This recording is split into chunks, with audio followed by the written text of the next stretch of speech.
Hello everyone, welcome to exam lover. So आज मैं deal करने वाला हूँ जेएनटीएस के 20 से 30 क्वेश्चन। मेरा नाम है राहुल साहू और आज हम समझेंगे जेएनटीएस के 10 से 20 क्वेश्चन रहेंगे जिसको हम डील करेंगे ऑप्शन वाइज और फिर समझेंगे कि हाँ इसका ऑप्शन। तो इसमें जो पहला क्वेश्चन है वो कह रहा है कि व्यंजन के अनुसार म्यूटेशन की सबसे छोटी इकाई क्या कहलाती है। व्यंजन ने 3 फंक्शन बताई, जिससे सबसे पहले आती है cistron, option A, option B recon, option C mutation, option D operon. तो इसका जो आंसर रहने वाला वो रहेगा, इसमें लिखा है कि म्यूटेशन, तो इसका ऑप्शन रहने वाला सी। ठीक है, म्यूटेशन होता है वो स्मॉलेस्ट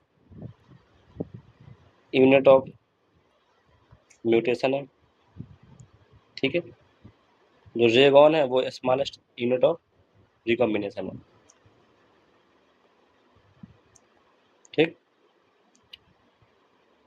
जो ऑप्शन ए है सिस्टोन, वो फंक्शनल यूनिट ऑफ जीन।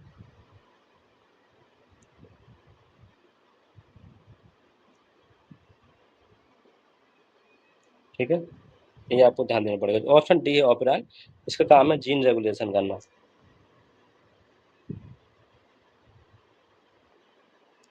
इसका जो आंसर रहने वाला वो रहेगा ऑप्शन नंबर सी। ठीक है, फिर चलते हैं हम क्वेश्चन नंबर 2 के ऊपर।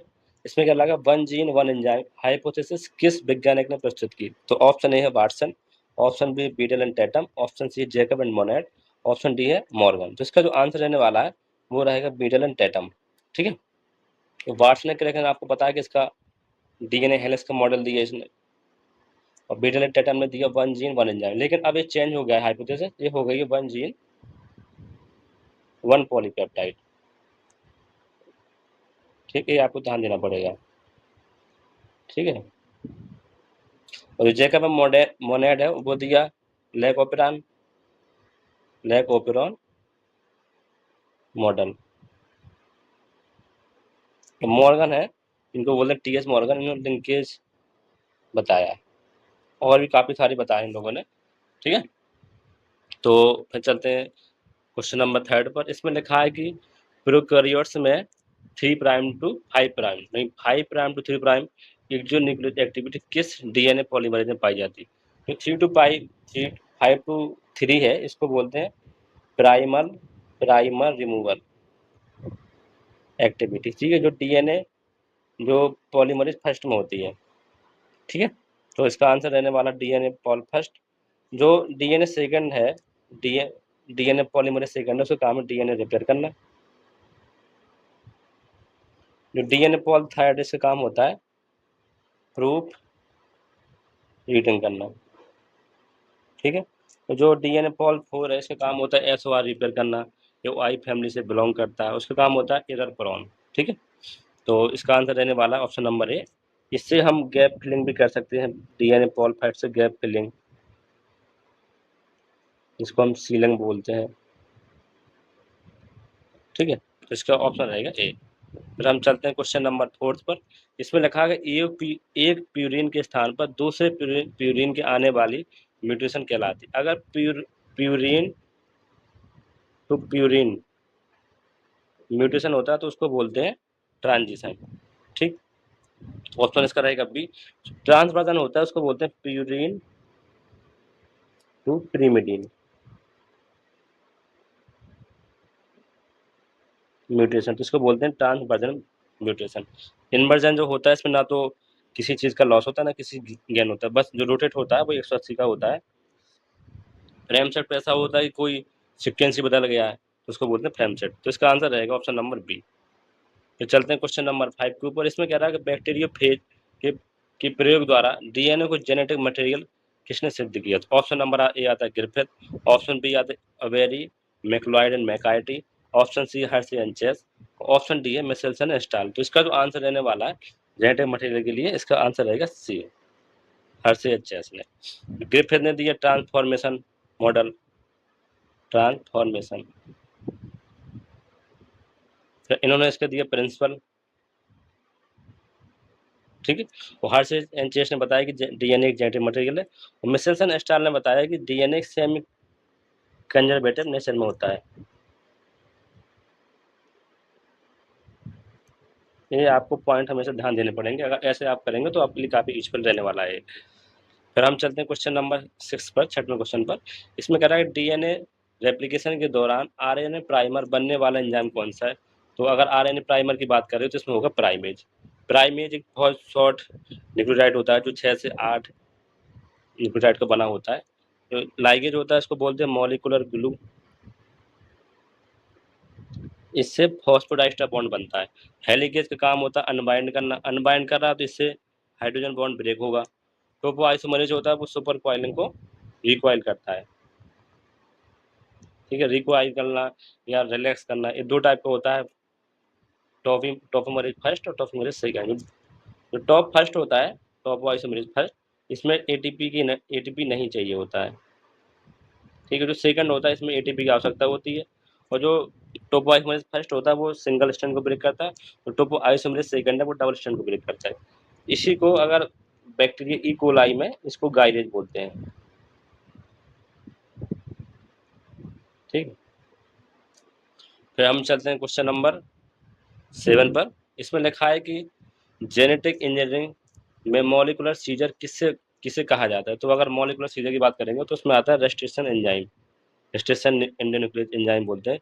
तो लाइक इसको आप जानते हैं कि मॉलिक्यूलर ग्लू है। जो डीएनए पॉलीमरेज है इससे रेप्लिकेशन होता है। रिवर्स ट्रांसक्रिप्शन का मतलब होता है जो सेंट्रल डोग्मा है, तो सेंट्रल डोग्मा चलती है डीएनए से एमआरएनए बनना और एमआरएनए से बनती है प्रोटीन। अगर रिवर्स हो जाए कि डीएनए से आरएनए से डीएनए बन जाए तो उसको बोलते हैं रिवर्स ट्रांसक्रिप्शन। ठीक है, इसमें सबसे पहले इसकी जो खोज हुई वो रेड वायरस में हुई जो HIV के वायरस है।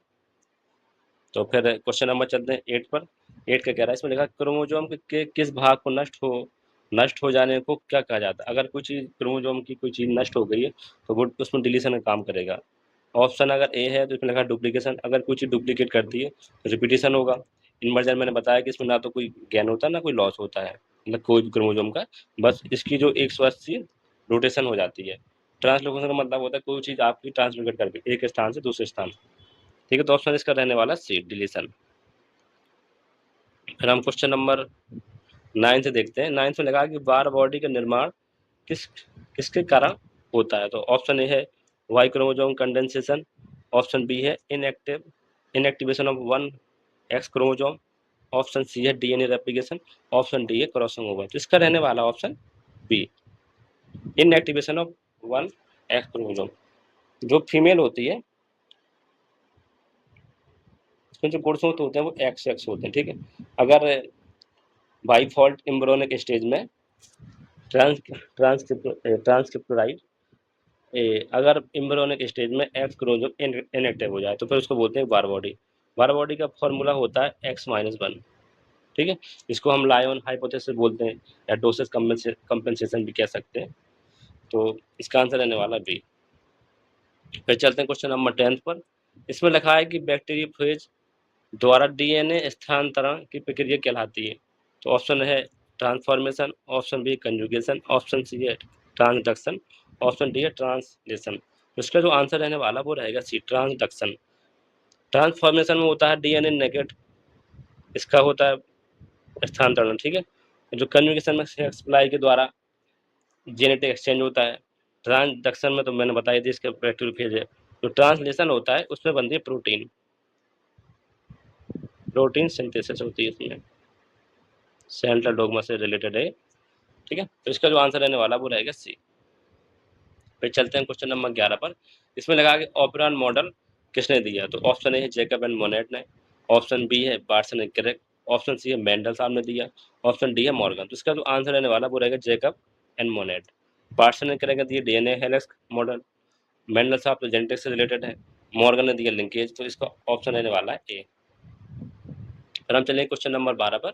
इसमें लगा है कौन सा कोडोन किसी भी अमीनो एसिड को कोड नहीं करता है? ऑप्शन ए है AUG, ऑप्शन बी है UGG, ऑप्शन सी है UAG, ऑप्शन डी है GUG। तो AUG होता है वो होता है स्टार्ट स्टार्ट कोडोन, इससे ये स्टार्ट होते हैं जो कोड करता है मैथिनिन को। ठीक है, जो UGG है वो हमारे करता है ट्रिप्टोफैन को कोड। UAG है ये है स्टॉप कोडोन। स्टॉप कोडोन 3 होते हैं, एक UGA, UAG, UAA, ठीक है, ये आपको देना पड़ेगा। जो UAG इसको बोलते हैं ओपाल, UG है इसको बोलते हैं अंबर, तो UAA है इसको बोलते हैं ओकरे, ठीक है, ये आपको नाम ध्यान देने पड़ेंगे। तो इसका ऑप्शन रहने वाला है कोड नहीं करता C। फिर हम चलते हैं क्वेश्चन नंबर 13 पर। ये कह रहा है कि DNA से राइबोसोम तक जेनेटिक इन्फॉर्मेशन कौन सा RNA लेकर जाता है। ऑप्शन ए है tRNA, ऑप्शन बी है rRNA, और ऑप्शन सी है mRNA, ऑप्शन डी है snRNA। तो इसका जो आंसर रहने वाला वो रहेगा option number C, mRNA। tRNA होता है वो ट्रांसफर RNA होता है, rRNA से राइबोसोमल प्रोटीन सिंथेसिस होती है, जो snRNA है जिसको बोलते हैं सिंगल न्यूक्लियर RNA, इसका काम होता है स्प्लाइसिंग करना।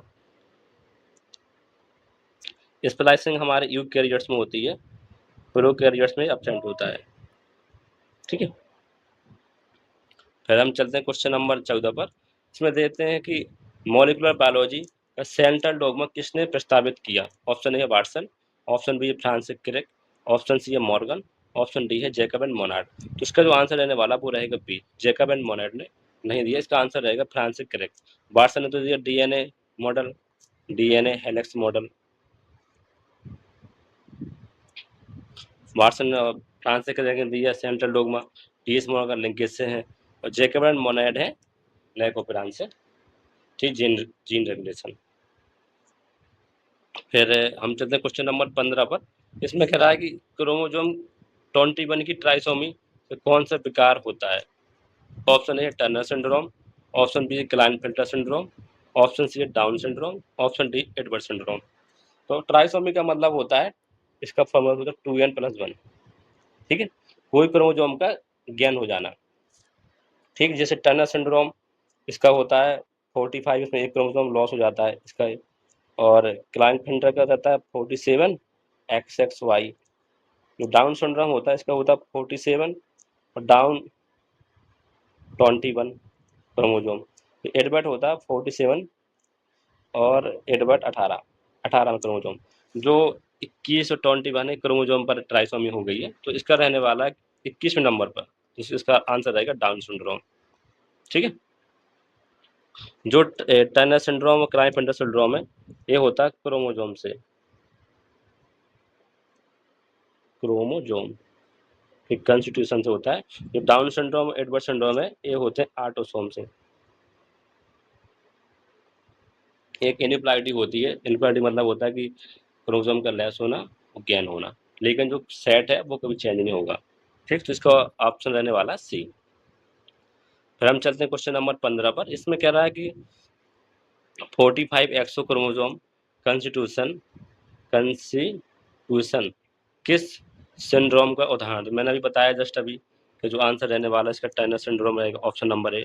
डाउन सिंड्रोम मैंने बता ही दिया आपका कि 47 और डाउन मतलब 21 क्रोमोसोम रहेगा। मैंने बताया क्लाइनफेल्टर का 47 XXY, पटाव का रहता है 47 13 क्रोमोसोम। तो ये आपको ध्यान देने पड़ेगा इसका सब। तो अगर कोई पूछ ले कि क्लाइनफेल्टर सिंड्रोम में कितनी बार बॉडी है, तो इसका फॉर्मूला होता है X-1, तो इसमें 2x है तो एक बार बॉडी हो जाएगी, ठीक। ये काफ़ी एग्जाम में आता जाता रहता है, तो ये आपको ध्यान देना पड़ेगा। इसको आंसर रहने वाला है टर्नर सिंड्रोम। फिर हम चलते हैं क्वेश्चन नंबर 17 पर। ये कह रहा है कि कंप्लीमेंट्री DNA cDNA बनने के लिए कौन सा एंजाइम प्रयुक्त होता है। तो जो रिवर्स बता रहा है तो इसका आंसर हो जाएगा रिवर्स ट्रांसक्रिप्टेज, ठीक। RNA प्राइमर जानते हैं इसका काम होता है प्राइमर या ट्रांसक्रिप्शन कराना, ठीक है। DNA पॉलीमरेज से रेप्लिकेशन होता है, लाइगेज मॉलिक्यूलर ग्लू है, ठीक है, ये आपको ध्यान दीजिए। इसका आंसर रहेगा बी। फिर हम चलते हैं क्वेश्चन नंबर 18 पर। ये कह रहा है कि ट्रांसपोजेबल जेनेटिक एलिमेंट की खोज किसने करी। तो ऑप्शन ए है बार्बर मैक्लिंटॉक, ऑप्शन बी है मेंडल, ऑप्शन सी है मॉर्गन, ऑप्शन सी अबेरी। तो इसका आंसर रहने वाला ऑप्शन नंबर ए, बारबरा मैकलिंटॉक ने की है, ठीक है, जो जिया मेज में करी खोज, जिसको हम जंपिंग जीन, मोबाइल जीन बोलते हैं, ठीक है, जंपिंग जीन, मोबाइल जीन, जो एक जगह से दूसरी जगह में हो सकते हैं। यूकैरियोट्स और प्रोकैरियोट्स दोनों में होता है। इसका आंसर रहने वाला ए। 19 में आते हैं, 19 पर। इसमें लिखा है कि आरएनए की पहचान के लिए कौन सी ब्लॉटिंग टेक्निक प्रयुक्त होती है? तो option A southern blot, option B है नॉर्दर्न ब्लॉट, ऑप्शन सी है वेस्टर्न ब्लॉट, ऑप्शन डी है ईस्टर्न ब्लॉट। तो इसका जो आंसर रहने वाला है आर आ गया इसमें, इसका आंसर रहेगा एन, ठीक है। जो साउदर्न ब्लॉट होता है उससे डीएनए करते हैं। जो वेस्टर्न ब्लॉट है, ईस्टर्न ब्लॉट तो पोस्ट ट्रांसक्रिप्शनल के होता है, प्रोटीन सिंथेसिस के लिए, ठीक है। तो इसका आंसर रहने वाला है बी। फिर हम चलते हैं क्वेश्चन नंबर 20 पर। इसमें लिखा है कि डीएनए रेप्लिकेशन के दौरान फॉस्फोडाइस्टर बॉन्ड बनने वाला एंजाइम कौन सा है? तो मैंने जस्ट पहले ही बताया था कि हेलिकेज का काम होता है अनबाइंड करना। अनबाइंड मतलब हाइड्रोजन बॉन्ड को तोड़ना। डीएनए लाइगेज जिसको बोलते हैं मॉलिक्यूलर ग्लू। ग्लू है तो इसका काम होता है फॉस्फोडाइस्टर बॉन्ड को बनाना। ऑप्शन इसका बी हो जाएगा। प्राइमेज तो आप जानते हैं कि आरएनए प्राइमर बनाता है। तो आइसोमेरेज मैंने बता दिया कि ये सुपर कॉलिंग को रिलैक्स करता है। दो टाइप का होता है, 1 और 2। और यूकैरियोट्स में इसको बोलते हैं टोपोआइसोमेरेज, और प्रोकैरियोट्स में इसको बोलते हैं गाइरेज, ठीक है, ये आपको ध्यान देना पड़ेगा। तो फिर हम चलते हैं क्वेश्चन नंबर 1, मतलब 21, 21 आ गया इसमें। तो इसमें लिखा है कि मेंडल के पृथक्करण के नियम, लॉ ऑफ सेग्रीगेशन के अनुसार किस जीन के दो एलील कब अलग होते हैं? तो कब अलग हो, जैसे कोई दो चीज है ए और ए, एक गैमेट है, तो इसका ये बनेगा, इसका ये बनेगा, तो कब अलग हुए? गैमेट फॉर्मेशन पर। ऑप्शन इसका रहेगा बी। ऑप्शन ए फर्टिलाइजेशन, तो होगा नहीं। ऑप्शन सी है डीएनए रेप्लिकेशन, मतलब होता है डीएनए से डीएनए बनना, तो इसका भी नहीं होगा। प्रोटीन सिंथेसिस कब होती है? राइबोसोम से, ठीक। ऑप्शन इसका रहेगा बी। फिर हम चलते हैं क्वेश्चन नंबर 2 पर। इसमें लिखा है कि निम्नलिखित में से कौन सा जीनोटाइप केवल एक प्रकार का गैमेट बना सकता है? तो ऑप्शन ऑप्शन ए है ए, ऑप्शन ए बी है बी ए, ऑप्शन सी है बी कैपिटल बी और स्मॉल बी, ऑप्शन डी है कैपिटल टी स्मॉल टी। अगर जैसे एक टाइप का चाहिए तो होना चाहिए होमोजाइगस। होमोजाइगस अगर होगा तो फिर आपको ये आंसर मिल जाएगा। तो होमोजाइगस मतलब होता है ए, या तो ऐसा हो होमोजाइगस, या फिर ऐसा हो। अगर ऐसा हो जाता तो हो जाता है हेट्रो, ठीक है। तो इसका आंसर रहेगा बी। फिर हम चलते हैं क्वेश्चन नंबर 3 पर। इसे लिखा है कि टेस्ट टेस्ट क्रॉस किसके बीच कराया जाता है?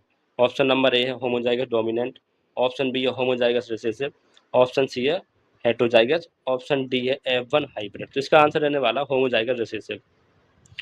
अगर डोमिनेंट है तो यह back cross, back cross test cross हो सकता है, लेकिन टेस्ट क्रॉस बैक क्रॉस नहीं हो सकता, ये आपको ध्यान देना पड़ेगा, ठीक है। रिसेसिव कराते हैं ये, तो इसका आंसर रहेगा बी। फिर हम चलते क्वेश्चन नंबर 4 पर। इसमें लिखा है कि ए मतलब small A, capital A small A, capital B small B, genotype से 4 प्रकार के गैमेट बनने से मेंडल कौन सा नियम सिद्ध होता है? तो इसमें दो चीजें दी गई हैं, ठीक है। तो फिर इससे बनेगा लॉ ऑफ इंडिपेंडेंट असॉर्टमेंट, मतलब क्योंकि डाई हाइब्रिड के लिए होता है,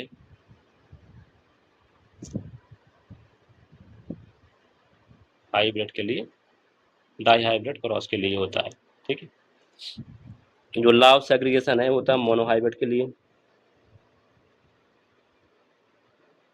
तो इसमें दो दिए गए हैं तो होगा लॉ ऑफ इंडिपेंडेंट असॉर्टमेंट।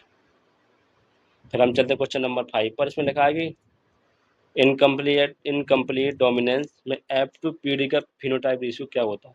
तो अगर इनकम्प्लीट डोमिनेंस आता है और F2 PD का फिनोटाइप होता है तो इसमें जीनोटाइप फिनोटाइप सेम रहता है, तो इसका आंसर रहने वाला सी, ठीक है। फिर हम चलते हैं क्वेश्चन नंबर 6 पर। इसमें लिखा है मनुष्य का AB ब्लड ग्रुप किसका उदाहरण है? ऑप्शन ए है इनकम्प्लीट डोमिनेंस, ऑप्शन सी है कोडोमिनेंस, ऑप्शन सी एपिस्टेसिस और ऑप्शन डी है लिंकेज। तो इसका आंसर रहने वाला कोडोमिनेंस का। कोडोमिनेंस और मल्टीपल एलिज्म का इसका उदाहरण होता है। एपिस्टेसिस का मतलब होता है किसी जीन का मास्क कर देना, कोई जीन आ रहा है और दूसरा उसको मास्क कर देना, तो उसको बोलते हैं एपिस्टेसिस। ठीक है, तो इसका आंसर रहेगा बी। फिर इसमें लिखा है कि कौन सा रक्त समूह यूनिवर्सल रेसिपिएंट है, तो बहुत इजी हो गया, तो इसका रहेगा ए बी। जो ओ होता है वो तो यूनिवर्सल डोनर होता है। फिर चलते हैं क्वेश्चन नंबर 8 पर। इसमें लिखा है एक जीन द्वारा दूसरे नॉन एलेलिक जीन के प्रभाव को दबाने की प्रक्रिया कहलाती है। तो मैं जस्ट अभी पीछे बताया। इसका ऑप्शन ए है लिंकेज, ऑप्शन बी है epistasis, option C crossing over, option D है म्यूटेशन। तो इसका आंसर रहने वाला एपिस्टेसिस। फिर हम चलते हैं क्वेश्चन नंबर 9 पर। इसमें लगा क्रॉसिंग ओवर किन के बीच होता है। तो सिस्टर क्रोमेट ऑप्शन ए है, ऑप्शन बी है non sister chromatid of homologous chromosome, option C है डॉटर क्रोमोसोम, ऑप्शन डी है सेंट्रोमियर। तो इसका आंसर रहने वाला है B, non sister chromatid of homologous chromosome. तो क्रॉसिंग ओवर होती है वो हमारे पैचिटीन पर होती है, पैकाइटीन है पैचिटीन स्टेज पर, जो प्रोफेज का एक पार्ट है। ठीक है,